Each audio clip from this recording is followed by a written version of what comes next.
എവിടുന്നാ വരുന്നത്? ഞങ്ങൾ കോഴിക്കോട് നിന്ന്. ഏത് സ്കൂളാ? Anglo Indians. ഏതൊക്കെയാണ് പങ്കെടുത്തു? ഞാൻ ഗ്രൂപ്പ് ഡാൻസിൽ. നമ്മളിപ്പോൾ പോയിന്റ് നിലയിൽ മുൻനിരയിൽ തന്നെ ഉണ്ട്. കപ്പ് ആർക്കായിരിക്കും? അത് നമുക്ക് തന്നെ ഉള്ളത്. നമുക്ക് കോഴിക്കോടിലേക്ക് തന്നെ ഉള്ളത്. കണ്ണൂരുണ്ട്, പാലക്കാടുണ്ട്, തൃശ്ശൂരുണ്ട്. ഇവരൊന്നും ഒട്ടും മോശക്കാരല്ല. അല്ല, അത് ഇല്ല. പക്ഷേ കോഴിക്കോടിന് തന്നെ ആയിരിക്കും എന്ന് ഉറപ്പാണ്. അങ്ങനെ ഉറപ്പിച്ച് പറയുകയാണ് ഇവരെല്ലാവരും. അധ്യാപകരുണ്ട്, രക്ഷിതാക്കളുണ്ട്, ഇവരെല്ലാവരും ഉണ്ട്. എന്താണ് നമ്മുടെ പ്രതീക്ഷ? നമുക്ക് ഈ വർഷവും കപ്പ് കിട്ടും തന്നെയാണ് പ്രതീക്ഷ. 22ാമത്തെ തവണയും കോഴിക്കോട് കപ്പുമായിട്ട് കൊല്ലത്തുനിന്ന് തിരിച്ചു പോവും എന്ന് തന്നെയാണ് ഞങ്ങളുടെ ഉറച്ച വിശ്വാസം. കഴിഞ്ഞ തവണയും കോഴിക്കോടിനായിരുന്നു. അതിന് മുൻപ് ഒരു തവണ പാലക്കാടിന് വിട്ടു കൊടുത്തു വെച്ച് അതിന് മുമ്പ് 12 തവണ തുടർച്ചയായി കപ്പ് നേടിയ ചരിത്രമാണ് കോഴിക്കോട് ജില്ലയ്ക്ക് പങ്കുവെക്കാനുള്ളത്. ഇക്കുറിയും കോഴിക്കോട് തന്നെ കപ്പ് നേടുമെന്ന് ഇവർ ആവർത്തിച്ച് പറയുകയാണ്. അധ്യാപകരാണോ? ഞങ്ങൾ ED സ്റ്റാഫാണ്. എന്താണ് ഒരു പ്രതീക്ഷ? എന്താ?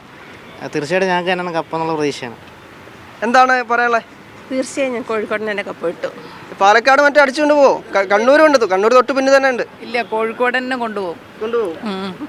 അതാണ് ഈ കോഴിക്കോട് തന്നെ കൊണ്ടുപോകുക എന്നാണ് പറയുന്നത്. രക്ഷിതാക്കൾ കൂടി ഉണ്ട്, കുട്ടികളുടെ കൂടെ അധ്യാപകരുണ്ട്, ഒപ്പം രക്ഷിതാക്കൾ കൂടി ഉണ്ട്. എന്താണ് നിങ്ങളുടെ ഒരു പ്രതീക്ഷ? കോഴിക്കോട് തന്നെ അടിക്കുമോ? കോഴിക്കോട് തന്നെ അടിക്കും.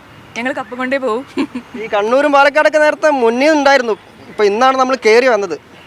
ആയിക്കോട്ടെ, എന്നാലും കുഴപ്പമില്ല. ഇന്ന് കുറച്ചും കൂടി പരിപാടി ഉണ്ടല്ലോ. അപ്പം നമുക്ക് ഇന്നത്തോടുകൂടി ഏകദേശം നോക്കുമ്പോൾ മനസ്സിലായി ഇതിലൊരു പോയിന്റ് വ്യത്യാസമല്ലേ നമ്മളുള്ളത്. അപ്പോൾ ഇന്ന് കൊണ്ടുപോകുന്നുള്ള വിശ്വാസത്തിലാണ് ഇപ്പോൾ ഉള്ളത്. ഈ കഴിഞ്ഞ വർഷങ്ങളിലൊക്കെ കണ്ട ട്രെൻഡ് തന്നെയാണ് ഇക്കുറിയും കോഴിക്കോട് കാഴ്ചവെച്ചത്. അതായത് കലോത്സവം തുടങ്ങി 2, 3, 4 ദിവസങ്ങളിലൊക്കെ ഒന്ന് പിന്നോട്ട് നിൽക്കും, അവസാന നിമിഷം മുന്നിലേക്ക് കയറി വരും. ഇതേ ട്രെൻഡ് തന്നെയാണ് ഇക്കുറിയും കോഴിക്കോട് തുടർന്നത്. എന്താ അതിൻ്റെ ഒരു കാര്യം? എന്താ? ഞങ്ങൾ സാധാരണഗതിയിൽ അങ്ങനെ തന്നെയാണ് ചെയ്യാറുള്ളത്. ഇന്നലെ രാവിലെ ഞങ്ങൾ തുടങ്ങിയപ്പോൾ മനഃപൂർവ്വം ചെയ്യുന്നതാണോ? അങ്ങനെ തന്നെയാണ്. ഇന്നലെ രാവിലെ തുടങ്ങിയപ്പോൾ 15 പോയിന്റ് പിന്നിലായിരുന്നു ഞങ്ങൾ ഉണ്ടായിരുന്നത്. പക്ഷേ ഇന്ന് രാവിലെ 4:25 കൃത്യം പറഞ്ഞാൽ ആ സമയത്ത് ഞങ്ങൾ 4 പോയിന്റ് മുന്നിലേക്ക് കയറിയിട്ടുണ്ട്. അവരുടെ 2 അപ്പീൽ കൂടി ഇനി ബാക്കിയുള്ളൂ. അവർ 2 അപ്പീൽ കിട്ടിയാൽ പോലും ഞങ്ങളടുത്തേക്ക് എത്തില്ല. മാത്രമല്ല ഇന്ന് ഞങ്ങൾ കിട്ടാവുന്ന 10 ഐറ്റങ്ങളിലും ഞങ്ങൾ A+ തന്നെ നേടും. അതുകൊണ്ട് തന്നെ ഞങ്ങൾ തന്നെയാണ് കപ്പ് കൊണ്ടുപോയി തവണ. ഈ കപ്പ് ഏതായാലും പാലക്കാടോ കണ്ണൂരോ തൃശ്ശൂരോ ഒന്നും കൊണ്ടുപോയില്ല. അതുകൊണ്ട് ഫസ്റ്റത്തെ ദിവസങ്ങളിൽ അവർ മുന്നിൽ നിന്നോട്ടെ എന്ന് വിചാരിച്ചിട്ട് ചെയ്യുന്ന പണിയാണത്. അല്ല, ഫസ്റ്റ് ദിവസം നമ്മൾ തന്നെയല്ലേ മുന്നിലുണ്ടായിരുന്നത്. ഇടയ്ക്ക് മറ്റു ജില്ലകളിൽ കയറി വന്നായിരുന്നു.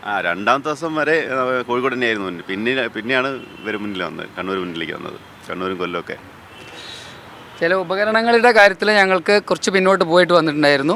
ഉപകരണ സംഗീതങ്ങളുടെ കാര്യത്തിൽ ബാക്കിയുള്ള എല്ലാ ഐറ്റങ്ങളിലും ഡാൻസ് ഐറ്റം ആയാലും രചന ഐറ്റങ്ങളായാലും ഞങ്ങൾ തന്നെയാണ് കൃത്യമായിട്ട് മുന്നിലുണ്ടായിരുന്നത്.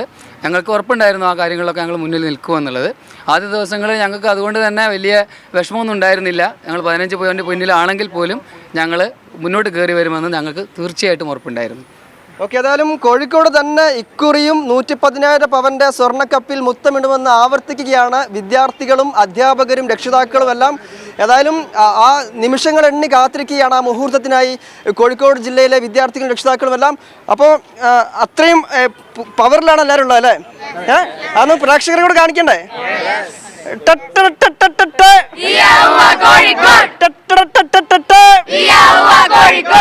അപ്പോൾ ഏതായാലും ആ തരത്തിലാണ്. വൈകിട്ട് ഫലം വരുമ്പോൾ കോഴിക്കോട് തന്നെ കപ്പ് കൊണ്ടുപോകും, കോഴിക്കോട്ടേക്ക് തന്നെ കപ്പ് തിരിച്ചു കൊണ്ടുപോകുമെന്നാണ് ഇവരെല്ലാവരും പറയുന്നത്. ക്യാമറ പേഴ്സൺ ഷബീർ ഖലീലിനൊപ്പം മുഹമ്മദ് ഷംസീർ, മീഡിയ 1 കൊല്ലം.